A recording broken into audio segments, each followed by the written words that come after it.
Salut à vous. Vous connaissez sûrement la loi de l'attraction. Notamment pour ceux qui ont suivi le film Le Secret qui nous parle de la loi de l'attraction. Donc nous voulons aborder aujourd'hui deux choses sur la loi de l'attraction qui sont les choses dont on parle le moins en matière de loi d'attraction. La première, c'est le langage que comprend le subconscient. Et la deuxième, c'est l'échelle des désirs. La première, en fait, puisque vous savez, quand vous prenez le film Le Secret ou le livre, on nous a dit que si vous désirez quelque chose, il suffit de le visualiser et vous allez attirer cette chose vers vous. Et que vous n'avez pas de limite en termes de ce que vous pouvez réaliser.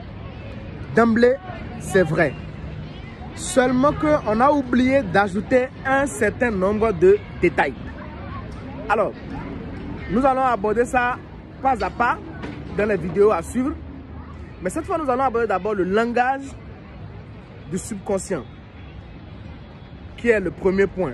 Le langage du subconscient, c'est quoi? En réalité, lorsque vous visualisez quelque chose, on vous dit souvent que vous devez ressentir l'émotion qui est liée à cette chose-là. En fait, le subconscient comprend en fait le langage émotionnel. C'est-à-dire quoi? Vous ne pouvez pas visualiser quelque chose et quelque temps après, commencez par vous lamenter ou commencez par ressentir du chagrin ou bien commencez par laisser la place à la colère. Parce que le chagrin, la peur, la colère, toutes ces émotions sont des émotions négatives qui éloignent de vous tout ce que vous désirez. Par contre, la joie, l'amour sont des émotions positives qui attirent vers vous tout le bien. C'est-à-dire que si vous voulez pratiquer par exemple de façon très basique la loi de l'attraction, c'est de faire l'effort d'être toujours heureux, de faire l'effort d'être toujours en joie. Quel que soit ce qui se passe, gardez le sourire. C'est en faisant cela, vous vous sentez bien. Et comme vous vous sentez bien, vous dégagez de belles vibrations. Vous avez de belles émotions. Quand vous ressentez l'amour, lorsque quelqu'un vous annonce qu'il a pu réaliser telle chose et que vous ressentez de l'amour envers la chose et que vous ressentez de la gratitude pour ce que Dieu a fait pour cette personne-là, vous déclenchez systématiquement la loi de l'attraction pour attirer vers vous les mêmes conditions positives dans lesquelles la personne est. Donc, il ne s'agit pas juste de visualiser quelque chose, de fermer les yeux, de visualiser et après de commencer par ressentir de la jalousie parce que quelqu'un a obtenu quelque chose que vous désirez que vous n'avez pas encore.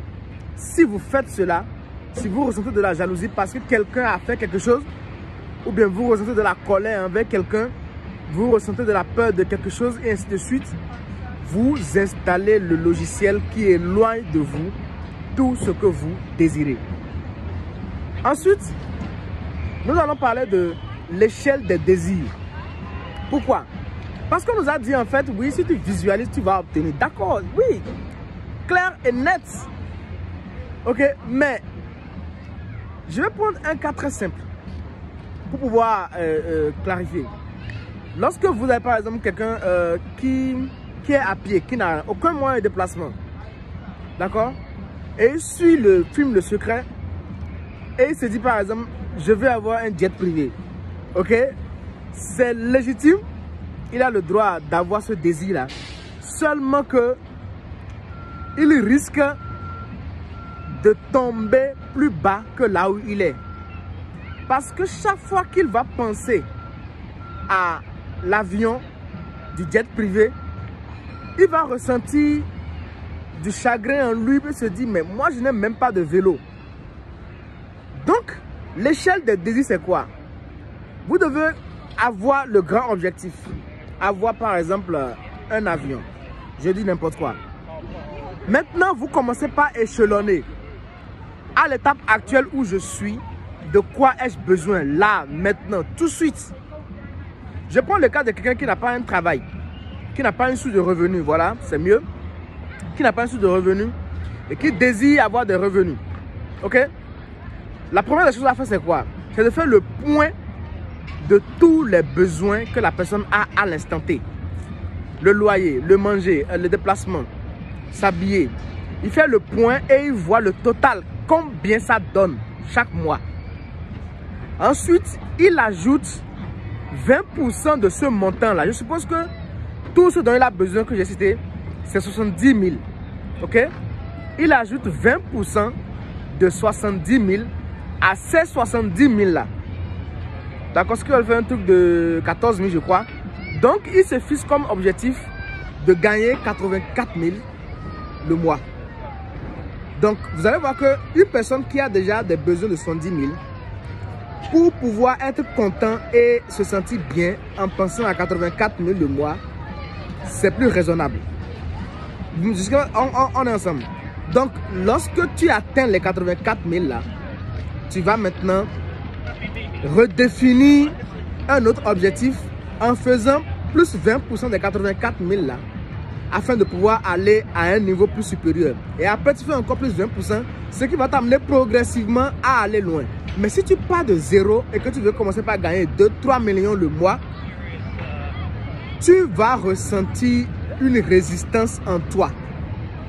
Tu n'as pas de moto, tu n'as pas de vélo et tu commences par penser à un avion, tu vas ressentir de la résistance. Il faut d'abord te fixer comme objectif d'avoir une moto. Et dès que tu as cette moto, tu te fixes comme objectif maintenant d'avoir une voiture. Et l'objectif d'avoir une voiture, tu peux cotiser de l'argent et louer régulièrement, ne serait-ce qu'une fois par mois ou une fois par trimestre, louer une voiture, d'accord, pour voir le plaisir que ça donne d'avoir une voiture. Et ensuite, dès que tu arrives au niveau voiture, tu peux commencer maintenant par aller à ton niveau de jet privé. Mais partir de quelqu'un qui est à pied pour aller directement à jet privé, tu vas rencontrer beaucoup de résistance et ça risque de te ramener très loin en bas. Et c'est là l'une des raisons pour lesquelles beaucoup de personnes ont échoué avec le film Le Secret, parce qu'ils ont fixé des objectifs faramineux et chaque fois qu'ils pensent à ça, il y a leur esprit qui leur dit « tu es en train de rêver ». Et c'est ça qui fait que beaucoup de personnes ont échoué. Donc, il faut ramener la balle à terre, commencer là où l'on est et définir progressivement les choses. C'est comme les escaliers, on monte un à un, jusqu'à ce qu'on arrive au sommet. Ça ne viendra pas du jour au lendemain, mais il faut commencer quelque part. Je vous aime.